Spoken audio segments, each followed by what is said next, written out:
जय हिंद, वंदे मातरम। दोस्तों, स्वागत करता हूं आप सभी का आपके अपने परिवार दीक्षित एजुकेशन अड्डा पर। दोस्तों, आज हो चुका है 21 मार्च और आपकी एसएससी सीएचएसएल की परीक्षा की सभी शिफ्टों में कौन कौन से सवाल आपको पूछे गए। आज दोस्तों इस परीक्षा का लास्ट दिन था। आइए दोस्तों बात करते हैं सारे सवालों को लेकर। एक एक पॉइंट को आप नोट कीजिएगा। आगामी सारी परीक्षाओं के लिए क्लास अति महत्वपूर्ण साबित होगी। दोस्तों, हमसे सवाल पूछा गया कि भारत ने राष्ट्रमंडल खेल यानी कि कॉमनवेल्थ गेम 2022 में कितने रजत पदक जीते। यानी कि दोस्तों यहाँ पर रजत पदक की संख्या पूछी गई है। 22 पदक जीते हैं, 23 पदक, 16 पदक या 30 पदक। इसको आप दोस्तों नोट करके रखें। कॉमनवेल्थ गेम के अंदर भारत देश ने कितने पदक जीते थे रजत, तो आपको याद रखना है 16 पदक। आपका ऑप्शन नंबर सी बिल्कुल सही जवाब होगा। अगर आपसे पूछा जाता है भारत ने कुल कितने गोल्ड मेडल जीते थे, तो आपको याद रखना है 22। भारत ने 22 गोल्ड मेडल जीते थे कॉमनवेल्थ गेम के अंदर। और रजत पदक कितने जीते हैं? 16। और 23 क्या जीता है? कांस्य पदक। इसको भी आप ध्यान में रखें। दोस्तों, ये भारत देश की कुछ पदक थे जो उसने जीते थे। और भारत देश का दोस्तों कौन सा स्थान था? कुल चौथा स्थान था। और पहले स्थान पर दोस्तों कौन था? तो आपको याद रखना है पहले स्थान पर था ऑस्ट्रेलिया। इसको भी आप ध्यान में रखें। अति महत्वपूर्ण सवाल रहेगा आपकी परीक्षाओं को लेकर। आइए बढ़ते हैं अपने अगले सवाल की ओर। हमसे अगला प्रश्न पूछा गया कि वर्ष 1930 में भारत रत्न पुरस्कार किसको प्राप्त हुआ? पंडित जवाहरलाल नेहरू को, लता मंगेशकर को, सीवी रमन को, जगदीश चंद्र बसु को। दोस्तों, आपको याद होना चाहिए 1930 में भारत रत्न पुरस्कार किसको दिया गया था? ये सीवी रमन को दिया गया था। किस लिए दिया गया था? रमन प्रभाव की खोज के लिए दिया गया था। आपको याद होना चाहिए। तो आपका सही आंसर क्या होगा? सीवी रमन। दोस्तों, यहां पर एक नाम देके रखा है लता मंगेशकर। मोस्ट इंपॉर्टेंट सवाल, अगर आपसे पूछा जाए लता मंगेशकर जी को भारत रत्न कब दिया गया? 2002 में। इसको भी आप नोट करें। यह सवाल आगामी सारी परीक्षाओं के लिए महत्वपूर्ण रहेगा। दोस्तों, अभी हाल ही में लता मंगेशकर चौक, कौन सा दोस्तों? लता मंगेशकर चौक, इसका उद्घाटन दोस्तों कहां पर किया गया? तो आपको याद रखना है अयोध्या में किया गया है। कहां पर?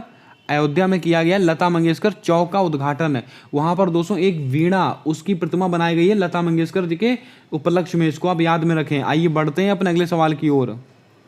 हमसे अगला प्रश्न पूछा गया कि राष्ट्रपति का क्षमादान किस अनुच्छेद में वर्णित है? दोस्तों, आज की परीक्षा में एक भी सवाल ऐसा नहीं आया है जो मैंने आपको कराया ना हो। सारे सवाल आपको कराए हुए आए हैं। अगर आपने हमारे द्वारा डाली गई परसों तरसों की 2 वीडियो देखी हैं तो 100% आपके 8 से 10 सवाल सही हुए होंगे। दोस्तों, राष्ट्रपति के क्षमादान की शक्ति ये किस अनुच्छेद में है? तो मैंने आपको बताया था अनुच्छेद 72। आपका ऑप्शन नंबर डी बिल्कुल सही जवाब होगा। इसको आप ध्यान में रखें। अनुच्छेद 60 में क्या था? तो आपको याद होना चाहिए राष्ट्रपति की शपथ। राष्ट्रपति की शपथ कहां पर है? अनुच्छेद 60 में। और अनुच्छेद 61 में क्या है? तो आपको याद होना चाहिए राष्ट्रपति का महाभियोग। राष्ट्रपति पर महाभियोग की प्रक्रिया ये दोस्तों कहां से ली गई है? तो मैंने आपको बताया था ये दोस्तों अमेरिका से ली गई है। कहां से?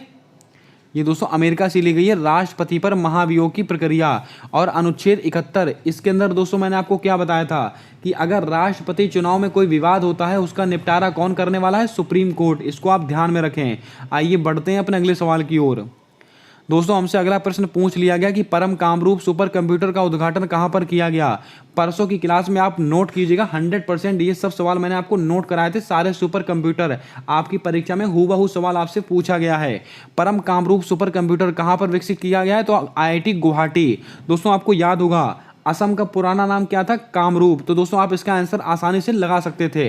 परम कामरूप सुपर कंप्यूटर कहां पर विकसित हुआ है? आईआईटी गुवाहाटी में। बात करते हैं आईआईटी गांधीनगर। यहां पर क्या था? परम अनंत। परम अनंत। परम अनंत सुपर कंप्यूटर कहां पर विकसित किया गया है? आईआईटी गांधीनगर। आईआईटी रुड़की, यहां पर क्या हुआ? परम गंगा। परम गंगा। परम गंगा सुपर कंप्यूटर कहां पर विकसित हुआ है? आईआईटी रुड़की। दोस्तों, आईआईटी खड़गपुर, यहां पर क्या हुआ? परम शक्ति। परम शक्ति। और दोस्तों एक है परम पोरुल सुपर कंप्यूटर। ये किसके द्वारा विकसित किया गया? एनआईटी तिरुचिरापल्ली। इसको भी आप थोड़ा याद रखें। ये सवाल है आपकी आने वाली एमटीएस की परीक्षा हो गई, सीजीएल की परीक्षा हो गई, कोई सी भी परीक्षा हो गई, वहां आपसे पूछा जाएगा। दोस्तों, जल्दी से वीडियो को लाइक कर दें। चैनल को अभी तक सब्सक्राइब ना किया हो तो सब्सक्राइब करके बेल वाला आइकन ध्यान से दबा लें, क्योंकि आने वाली सारी वीडियोस के अपडेट आप तक आसानी से पहुंचते रहें। और क्लास को अंत तक देखें। आज बहुत ही महत्वपूर्ण घोषणा करने वाला हूं इस क्लास के अंदर। दोस्तों, हमसे अगला प्रश्न पूछा गया कि उच्चतम न्यायालय न्यायालय से राष्ट्रपति के परामर्श करने की शक्ति किस अनुच्छेद में है? अनुच्छेद 143, अनुच्छेद 123, अनुच्छेद 213, अनुच्छेद 155। दोस्तों आपको मैंने कहा था कि राष्ट्रपति आपकी परीक्षा के लिए मोस्ट इंपॉर्टेंट टॉपिक है।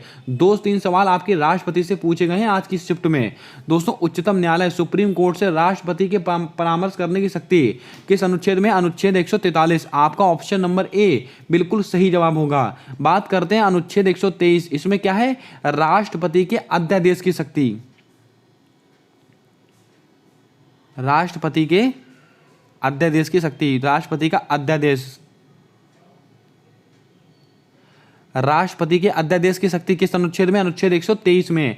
अनुच्छेद 213 इसके अंदर क्या है? ये दोस्तों राज्यपाल, राज्यपाल के अध्यादेश की शक्ति ये किसके अंतर्गत है? तो आपको याद रखना अनुच्छेद 213। अनुच्छेद 155 इसमें दोस्तों क्या हुआ है? तो आपको याद रखना है जो राष्ट्रपति है वो राज्यपाल की नियुक्ति करेगा। ये दोस्तों किस अनुच्छेद में है? 155 अनुच्छेद में है। इसको आप ध्यान में रखें। राष्ट्रपति राज्यपालों की नियुक्ति अनुच्छेद 155 के तहत करेगा, इसको आप ध्यान में रखें। और अभी हाल ही में 13 नए राज्यों के दोस्तों राज्यपाल नए नियुक्त किए गए हैं, उनको आप रट डालिए। आने वाली सारी परीक्षाओं में आपको हर शिफ्ट में सवाल देखने को मिलने वाला है। आइए बढ़ते हैं अपने अगले सवाल की ओर। दोस्तों हमसे अगला प्रश्न पूछ लिया गया कि नील विद्रोह का संबंध किस वर्ष से है? वर्ष 1959, वर्ष 1858, वर्ष 1860, वर्ष 1861। दोस्तों इसका सही आंसर क्या होगा? वर्ष 1868। सॉरी दोस्तों, इसका यहाँ पर सही आंसर क्या होने वाला? 1859। इसको आप ध्यान में रखें। अगर आपके ऑप्शन में ये ऑप्शन रहा होगा तो यही सही आपका आंसर होगा। इसको आप ध्यान में रख लें, 1859 ये आपका बिल्कुल करेक्ट आंसर होगा। आइए बढ़ते हैं अपने अगले सवाल की ओर।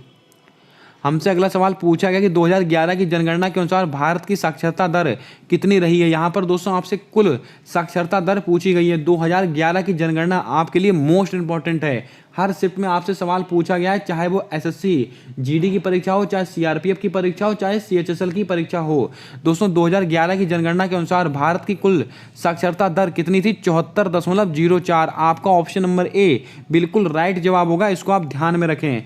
अगर आपसे पूछा जाता दोस्तों पुरुष की कितनी है तो 82.14 ये दोस्तों पुरुष की है। और दोस्तों अगर महिला की पूछी जाए तो 65.46। इन तीनों आंकड़ों को आप याद रख लें। अगर कुल पूछी जाएगी तो 74.04, अगर पुरुष की पूछी जाएगी तो 82.14, अगर आपसे महिला की पूछी जाएगी तो 65.46। आइए बढ़ते हैं अपने अगले सवाल की ओर। हमसे अगला सवाल पूछा गया कि फतेहपुर सीकरी का निर्माण किसके द्वारा करवाया गया? औरंगजेब, मुगल बादशाह, अकबर, हुमायूं, इल्तुतमिश। तो दोस्तों इसका सही आंसर क्या होगा? तो आपको नोट करके रखना है, मुगल बादशाह अकबर। आपका ऑप्शन नंबर बी बिल्कुल सही जवाब होगा। इसको आप ध्यान में रखें। बात करते हैं औरंगजेब, इन्होंने क्या बनवाया था? बीबी का मकबरा, बीबी का मकबरा। दोस्तों इसी को कहते हैं ताजमहल की भद्दी नकल, ताजमहल की भद्दी नकल। दोस्तों औरंगाबाद,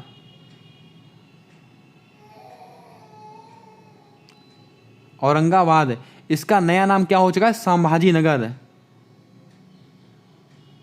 संभाजी नगर। इसको आप नोट कर लें। दोस्तों इल्तुतमिश, आपको याद होगा कुतुब मीनार का दोस्तों एक बार दोस्तों खराब हो गई थी, उसका दोबारा से निर्माण किसने कराया? इल्तुतमिश ने कराया है। इसको भी आप नोट कर लें। आइए बढ़ते हैं अपने अगले सवाल की ओर। हमसे अगला सवाल पूछा गया कि निम्नलिखित में से कुवैत की मुद्रा कौन सी है? कुवैती दिनार, दिरहम, रेमनबी या तुर्किश लिरा। तो दोस्तों इसका आंसर तो आपने आसानी से दे दिया होगा। क्या होगा? तो कुवैती दिनार। आपका ऑप्शन नंबर ए बिल्कुल सही जवाब होगा। निम्नलिखित में से कुवैत की मुद्रा कौन सी? कुवैती दिनार। बात करते हैं दिरहम, ये किसकी दोस्तों? आबू धाबी यानी कि संयुक्त अरब अमीरात यानी कि यूएई। इसको आप ध्यान में रख लें। दिरहम किसकी है?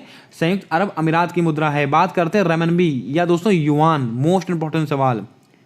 रेमनबी या युआन ये दोस्तों किसकी मुद्रा है? ये चीन की मुद्रा है। इसको भी आप ध्यान में रखें, ये प्रश्न आपके लिए महत्वपूर्ण रहेगा। तुर्किश लिरा ये किसकी है दोस्तों? ये तुर्की की है। तुर्की का दोस्तों नया नाम क्या हो चुका है? तुर्की है। और इसकी राजधानी क्या है? अंकारा। और दोस्तों तुर्की में भूकंप आया था और उसकी मदद करने के लिए भारत ने कौन सा ऑपरेशन चलाया है? ऑपरेशन दोस्त। इसको आप ध्यान में रखें, अति महत्वपूर्ण सवाल है। और दोस्तों आप कमेंट करके बताएंगे सीरिया, सीरिया की राजधानी कौन सी है? मैंने आपको कई बार नोट कराई है। आइए बढ़ते हैं अपने अगले सवाल की ओर। हमसे अगला प्रश्न पूछा गया भूटान की आधिकारिक भाषा कौन सी है? जोंखा, तमिल, सिंहली या बीओसी दोनों। दोस्तों आपको याद रखना है भूटान की आधिकारिक भाषा कौन सी है? जोंखा। आपका ऑप्शन नंबर ए बिल्कुल सही जवाब होगा, इसको आप ध्यान में रखें, अति महत्वपूर्ण सवाल रहेगा आपकी परीक्षा को लेकर। और दोस्तों अगर आपसे पूछा जाए तमिल और सिंहली ये कहाँ की भाषा है? श्रीलंका की, इसको आप नोट कर लें। श्रीलंका की दोस्तों आधिकारिक भाषा कौन सी? तमिल और सिंहली। और ये जोंखा ये कहाँ की है? भूटान की है। अब दोस्तों श्रीलंका की बात आई है तो 1 से 2 सवाल आपको याद होने चाहिए। अगर आपसे पूछा जाए श्रीलंका इसके वर्तमान में प्रधानमंत्री कौन बने हैं तो आपको याद होना चाहिए दिनेश गुणवर्धने। कौन दोस्तों? दिनेश गुणवर्धने। और इसके प्रेसिडेंट यानी कि राष्ट्रपति कौन है? रनीले विक्रमसिंघे। और इसकी दोस्तों कैपिटल यानी कि इसकी राजधानी कौन सी है? जयवर्धनेपुरे कोट्टे। दोस्तों कोलंबो मत लगा के आइएगा, जयवर्धनेपुरे कोट्टे। उम्मीद करता हूं आपने नोट कर लिया होगा। आइए बढ़ चलते हैं अपने अगले सवाल की ओर। हमसे अगला प्रश्न पूछा गया कि हिंदू धर्म में निम्नलिखित में से कितने सॉरी दोस्तों यहाँ पर भेद नहीं, वेद होगा। यहाँ पर थोड़ा सा टाइपिंग एरर है, इसको आप ठीक कर लेंगे। क्या होगा? वेद। दोस्तों हिंदू धर्म में कुल कितने वेद हैं? तो बहुत ही बच्चों वाला सवाल है, कितने होंगे? आपका ऑप्शन नंबर बी बिल्कुल सही जवाब होगा। कौन कौन से? ऋग्वेद, यजुर्वेद, अथर्ववेद और सामवेद। कौन कौन से? ऋग्वेद और यजुर्वेद, अथर्ववेद और सामवेद। इसको आप ध्यान रखें। अब दोस्तों आपको कमेंट कर कर बताना है इन 4 वेदों में से कौन से वेद को वेद त्रयी के अंतर्गत नहीं गिना जाता है। इसका जवाब आपको कमेंट कर कर बताना है। परीक्षाओं में 100 टाइम रिपीट होने वाला सवाल है। वेद त्रयी के अंतर्गत कौन से वेद को नहीं गिना गया है, इसका जवाब आपको कमेंट कर कर बताना है। आइए बात करते हैं अपने अगले सवाल की ओर। हमारा अगला सवाल पूछा गया कि रिंक किस खेल से संबंधित है। ये सवाल पूछा गया आपकी परीक्षा में। शतरंज, घुड़सवार, फुटबॉल, स्केटिंग। तो आपका सही आंसर क्या होगा? आपका ऑप्शन नंबर डी सही आंसर होगा, यानी कि स्केटिंग। स्केटिंग का संबंध है रिंक से, इसको आप ध्यान में रखें। बात करते हैं शतरंज। दोस्तों अगर आपसे पूछा जाए खेतान, अगर आपसे पूछ लिया जाए खेतान, नायडू कप, इन सबका संबंध किससे? शतरंज से, इसको भी आप ध्यान में रखें। दोस्तों एक होता है गोल्फ, इससे संबंधित होता है राइडर कप। Rider cup. दोस्तों जैसे ही आप राइडर कप देखते हैं तुरंत आपका दिमाग कहां जाता है? घुड़सवार में। गलती मत कीजिएगा, राइडर कप का संबंध किससे? गोल्फ से है, ना कि घुड़सवार से। इसको आप ध्यान में रखें। आइए बढ़ते हैं अपने अगले प्रश्न की ओर। हमसे अगला सवाल पूछा गया कि आईसीसी T20 पुरुष वर्ल्ड कप में भारत के कप्तान कौन थे। बहुत ही सिंपल सवाल है, आप सबको इसका आंसर पता होना चाहिए। कौन है दोस्तों? रोहित शर्मा हैं। आपका ऑप्शन नंबर सी बिल्कुल सही जवाब होगा, इसको आप ध्यान में रखें। बात करते हैं दोस्तों हार्दिक पांड्या, ये किस टीम के कप्तान थे? तो आपको याद होगा आईपीएल 2022। इसमें कितनी टीमों ने भाग लिया था? 10 टीमों ने भाग लिया था। कौन सा संस्करण था? 15वां संस्करण था।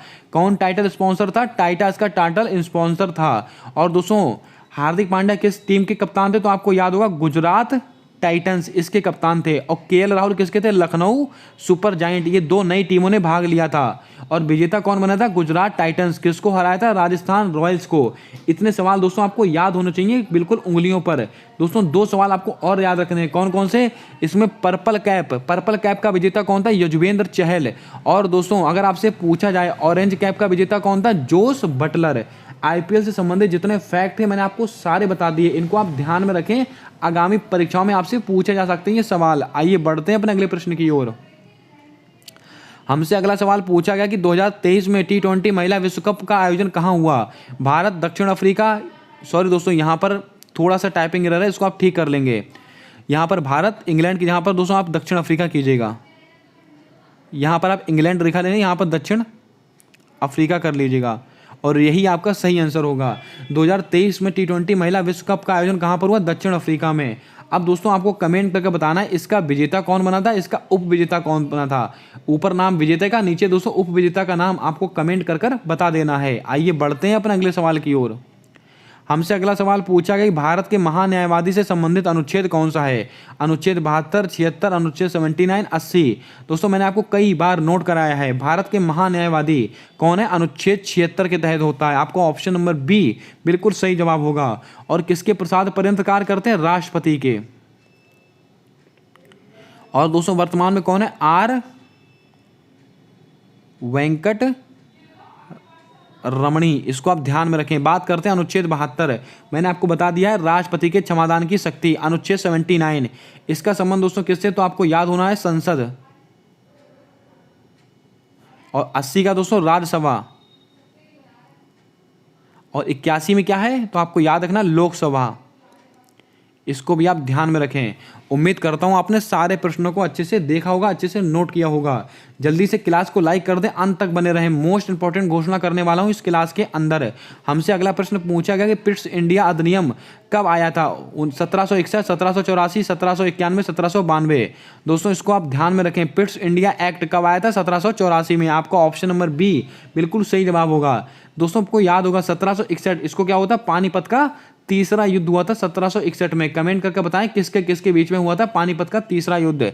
दोस्तों आप एक बार रिवाइज कीजिएगा। 1526 क्या हुआ था पानीपत का प्रथम युद्ध। 1556 क्या हुआ था पानीपत का द्वितीय युद्ध। 1761 पानीपत का तीसरा युद्ध। आइए बढ़ते हैं अपने अगले सवाल की ओर। हमसे अगला सवाल पूछा गया कि स्टैच्यू ऑफ इक्वलिटी कहाँ पर स्थित है। गुजरात, हैदराबाद, महाराष्ट्र या बेंगलुरु। आपको 20 बार से ज़्यादा नोट कराया हुआ सवाल। स्टैच्यू ऑफ इक्वलिटी कहाँ पर स्थित है, हैदराबाद में स्थित है। किसकी प्रतिमा है, तो आपको याद होगा संत रामानुजाचार्य। संत रामानुजाचार्य जी की प्रतिमा है ये दोस्तों। किसकी, संत रामानुजाचार्य की। और किसकी है, 216 फीट इतनी इसकी ऊंचाई है। इसको आपको पता होना चाहिए। गुजरात में क्या है, स्टैचू ऑफ, दोस्तों स्टैचू ऑफ यूनिटी, ये कहां पर स्थित है, गुजरात में। किसकी प्रतिमा है, सरदार वल्लभ भाई पटेल की। कितनी है, 182 मीटर। और किसने बनवाया था, राम सुथार ने बनवाया था। आपको याद होना चाहिए। गुजरात में किसकी प्रतिमा है, तो आपको मैंने बताया स्टैचू ऑफ यूनिटी। किसकी प्रतिमा है, सरदार वल्लभ भाई पटेल की। उसकी ऊंचाई कितनी है, 182 मीटर। किसने बनवाया था, तो आपको याद होगा राम सुथार ने। बात करते हैं महाराष्ट्र। इसमें दोस्तों कौन से, स्टैचू ऑफ नॉलेज। महाराष्ट्र के दोस्तों लातूर में। कहां पर, लातूर महाराष्ट्र में दोस्तों किसकी प्रतिमा है, statue of knowledge, doctor Bhimrao Ambedkar ji की प्रतिमा है। बेंगलुरु में दोस्तों किसकी प्रतिमा है, statue of prosperity. Statue of prosperity ये किसकी प्रतिमा, ये कैंप गोडा की प्रतिमा है। और कैंप गोडा एयरपोर्ट के पास में बनाई गई है। इसको भी आप याद रख लें। अब आप कमेंट करके बताएं विश्वास स्वरूपम, भगवान शिव जी की सबसे ऊंची प्रतिमा, ये दोस्तों इसका अनावरण कहां पर किया गया है। इसका जवाब आपको कमेंट में छाप कर बताना है। जितने सवाल मैंने आपको कमेंट करने के लिए कहा है उतने आपको जवाब कमेंट में बताने हैं। सारे सवाल मोस्ट इंपॉर्टेंट है अगर आप एसएससी, एमटीएस या कोई सा भी एग्जाम भविष्य में देने वाले हैं उसके लिए। आइए बढ़ते हैं अपने अगले प्रश्न की ओर। हमारा अगला सवाल कहता है कि दक्षिण भारत की सबसे ऊंची चोटी कौन सी है। Anamudi, Doddabetta, Dhupgarh, mount Kilimanjaro. दोस्तों आप नोट करके रखेंगे अनाईमुड़ी। आपको ऑप्शन नंबर ए बिल्कुल सही जवाब होगा। दक्षिण भारत की सबसे ऊंची चोटी कौन सी है, अनाईमुड़ी। दोदाबेटा ये किसकी, नीलगिरी की। नीलगिरी की सबसे ऊंची चोटी कौन सी है, दोदाबेटा। धूपगढ़ किसकी दोस्तों, तो आपको याद होगा सतपुड़ा। सतपुड़ा की सबसे ऊंची चोटी कौन सी है, धूपगढ़। आइए बात करते हैं अपने अगले प्रश्न की ओर। दोस्तों आज का हमारा अगला और अंतिम सवाल है, स्टॉक एक्सचेंज का संचालन किसके द्वारा किया जाता है। तो आप सबको पता है स्टॉक एक्सचेंज ऑफ इंडिया, इसका संचालन कौन करता है, सेबी। आपका ऑप्शन नंबर ए बिल्कुल सही जवाब होगा। इसको आप ध्यान में रखें। दोस्तों सेबी का अधिनियम कब का है, 1992 का है। लेकिन इसकी स्थापना कब हुई थी, 1988 में इसकी स्थापना हुई थी, आपको याद होगा। और इसकी पहली महिला अध्यक्ष कौन बनी थी, माधवीपुरी बुच। माधवीपुरी